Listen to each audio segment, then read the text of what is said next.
High সবাই কেমন আছো? তো এটা কি বলো তো, বলো।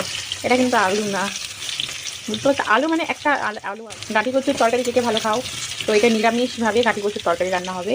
আমি দেখাচ্ছি কীভাবে রান্না হচ্ছে। প্রথমে আমি জিরে ফোড়ন দিয়েছি, গাঁটি কচু আর আলু দিয়ে এটাকে একটু ভেজে নিই, লাল লাল করে ভাজবো। দিয়ে এতে মশলা দেবো আমি, জিরে বাটা, আদা বাটা, লঙ্কা বাটা, হলুদ গুঁড়ো, ধনে গুঁড়ো, জিরে গুঁড়ো, এইসব দিয়ে। জিরে গুঁড়োটা দিতে লাগবে না, মশলা করেছি। এতে টমেটো দেওয়া আছে, আদা দেওয়া আছে, কাঁচা লঙ্কা দেওয়া আছে। মশলাটা আমি দিয়ে দেবো। এর মধ্যে দিয়ে দেবো একটু জিরে গুঁড়ো, এর মধ্যে দিয়ে দেবো ধনে গুঁড়ো আর লবণ। লবণ অল্প দেবো, যেহেতু অনেকটা দেওয়া আছে। এটাকে আমাকে কষাতে হবে। এর মধ্যে যাবে স্বাদ মতন চিনি, দিয়ে এটাকে কষিয়ে জল দিয়ে সেদ্ধ করবো। একদমের মশলা আমি এর মধ্যে দিয়ে দিলাম, বুঝতে পারছো? এবার এটাকে আমাকে কষাতে হবে, এরকম এরকম এরকম করে, দড়ি দিয়ে না, এইভাবে কষাতে হবে। আমি জল দিয়ে দিয়েছি, এর মধ্যে জল দেওয়া হয়ে গেছে। জল দিয়ে এটাকে ঝোল করে দিয়েছি।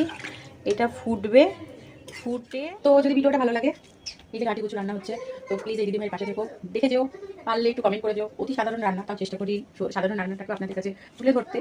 সেটাই হচ্ছে ব্যাপার। ঠিক আছে, ভালো থেকো, টাটা বাই বাই, শুভরাত্রি। আজকের মতন, কারণ এখন রাত্রি হয়ে গেছে, রাতের ডিনার করছি। ঠিক আছে, এখানে হচ্ছে ভাত, গাঁটি কচুর তরকারি, ডাল, ব্যাস। Bye bye.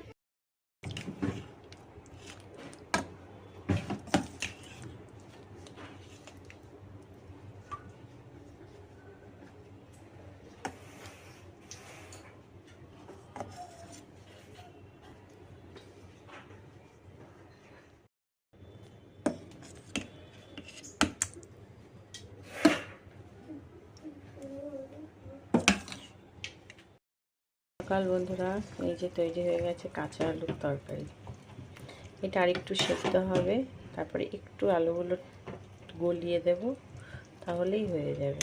আর একটু সেদ্ধ হবে, সেদ্ধ হয়েছে, আর একটু হবে।